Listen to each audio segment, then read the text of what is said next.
με την πορσελάνη. Ναι, ναι, προφανώς. Ναι. Απλά το σκεφτόμαστε ότι ακόμα και φθορά να έχει, είναι η οικονομική επιδιόρθωση. Έτσι. Δηλαδή, στην διαφάνεια που δείξατε προηγουμένως, Αν μπορούμε να τη ξαναδούμε, παιδιά, ωραία. δεν ξέρω αν φαίνονται, έχουμε πάρα πολλές αποτριβές στις προστομιακές επιφάνειες των δοντιών, που αυτό μας δηλώνει ότι έχουμε ένα ασθενή ο οποίος ακολουθούσε τον ανάλογο lifestyle, δηλαδή έπινε όξινες τροφές, είχε τεριδόνες, δεν βούρτιζε. Αυτό θα συνεχίσει. Δηλαδή, εμείς δεν επεμβαίνουμε στο να αλλάξουμε τη συμπεριφορά του ασθενούς. Μπορεί να επισημάνουμε κάποια πράγματα και να τροποποιήσουμε, αν θέλετε, τη συμπεριφορά του, αλλά ο καθένας είναι υπεύθυνος για τις επιλογές του. Και οι επιλογές του τελικά αγγίζουν και την τσέπη του. Σίγουρα, ναι. Έτσι Λοιπόν, είναι. για πάμε να δούμε για πορσελάνη, να μιλήσουμε, που είναι κάπως πιο ακριβή, αλλά είναι εντυπωσιακά τα αποτελέσματα. Αυτές είναι οι όψεις πορσελάνης. Είναι ό,τι νεότερο έχει να δείξει η αισθητική οδοντιατρική. Όπως βλέπετε, είναι πολύ λεπτές, που αυτό σημαίνει ότι τοποθετούνται πολύ εύκολα στο στόμα. Το βασικό τους πλεονέκτημα είναι ότι τροχίζουμε ελάχιστα τα δόντια. Σκεφτείτε ότι είναι περίπου 0,2 με 0,5 χιλιοστά, το οποίο είναι πάρα πολύ λίγο. Δηλαδή, ουσιαστικά επεμβαίνουμε μόνο στο εξωτερικό στρώμα του δοντιού, την αδαμαντίνη, όπως λέει ο κόσμος, σμάλ των δοντιών. Δεν μπαίνουμε καθόλου στο εσωτερικό του δοντιού, στην οδοντίνη. Αυτό κάνει τον κόσμο να πιστεύει, και έτσι είναι δηλαδή, ότι γίνεται μια πολύ συντηρητική και φιλική προς το στόμα του επέμβαση. Και έτσι την προτιμάει περισσότερο, παρόλο που το μειονέκτημα είπα ότι είναι η τιμή. Είναι η τιμή. Είναι ανθεκτικό υλικό, έτσι. Είναι ανθεκτικό. Έρευνες δείχνουν ότι κρατάνε τουλάχιστον 10 χρόνια, και αν, ας πούμε, κάποιος ασχολείται και προσέχει και κάνει τα recalls του στον οδοντίατρό του, θα κρατήσει και παραπάνω. Δεν έχουμε προβλήματα.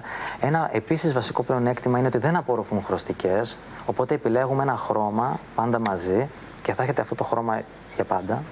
Έτσι. Το βασικό μειονέκτημα, ξαναλέω, είναι η τιμή. Είναι η τιμή. Είναι η τιμή. Λοιπόν, όψεις πορσελάνης. Για να δούμε όψεις πορσελάνης. Εδώ σας δείχνω πώς μπορούμε να κλείσουμε ένα διάστημα που υπάρχει ανάμεσα στα δόντια. Τροχίζουμε ελαφρώς τις προστομιακές επιφάνειες, αποτυπώνουμε και με τη βοήθεια του εργαστηρίου μας, έτσι, φτιάχνουμε τις όψεις. Να αναφέρω ότι οι όψεις πορσελάνης ανήκουν στις έμεσες τεχνικές της οδοντιατρικής. Και τι εννοώ με αυτό?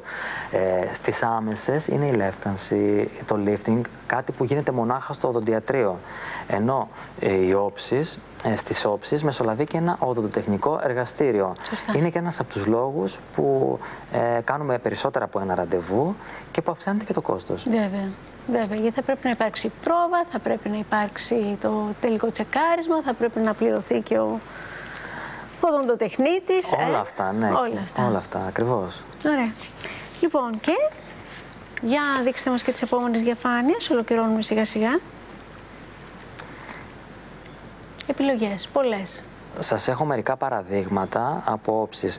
Αξίζει βέβαια να σημειώσω το εξής. Βλέπουμε, ας πούμε, στη δεύτερη και στην τέταρτη εικόνα, ναι, στραβά δόντια, να το πω έτσι. Έχει να κάνει όμως και με τη σύγκληση, έτσι. Η βασική μας επιλογή πάντα, και το δίνουμε σαν κατεύθυνση αυτό σε όλους μας τους ασθενείς, είναι η ορθοδοντική. Απλά το πρόβλημα είναι ότι οι ασθενείς δεν θέλουν να φορέσουν σιδεράκια, να το πω έτσι απλά, σε μεγάλη ηλικία. Το πιο σωστό είναι πάντα να βάλουμε σιδεράκια, έτσι.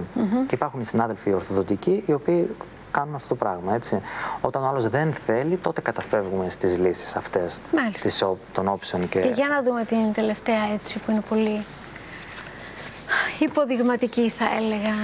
Να σας αφήνει να σκεφτείτε, εντάξει. Τι σκέφτεστε τώρα, το χαμόγελο, το μήλο, την αμαρτία, τι σκέφτεστε? Πείτε μου η κρίση πόσο έχει αγγίξει τη δουλειά σας. Της αισθητικής, του κομματιού της αισθητικής οδοντιατρικής ή της οδοντιατρικής γενικότερα? Γενικότερα. Θα ήταν ψέμα να σας πω ότι δεν έχει επηρεαστεί.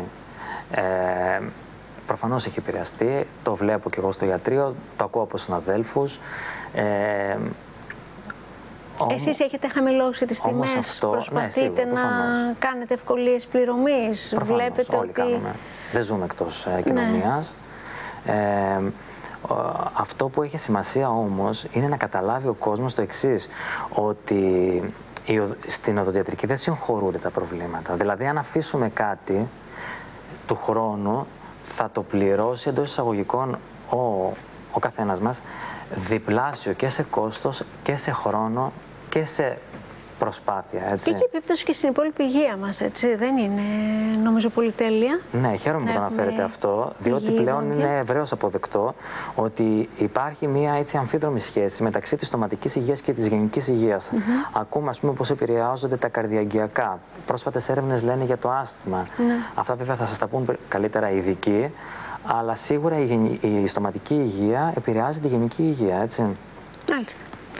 Λοιπόν, σας ευχαριστώ πάρα πολύ. Νομίζω ότι μας δώσατε πολλά χαμόγελα όμορφα, μας δώσατε πολλή ελπίδα για το ότι όλα μπορούν να διορθωθούν και είναι σίγουρο ότι ένα όμορφο, μεγάλο, λαμπερό χαμόγελο και μας κάνει να αισθανόμαστε καλύτερα, αλλά ανοίγει και πόρτες.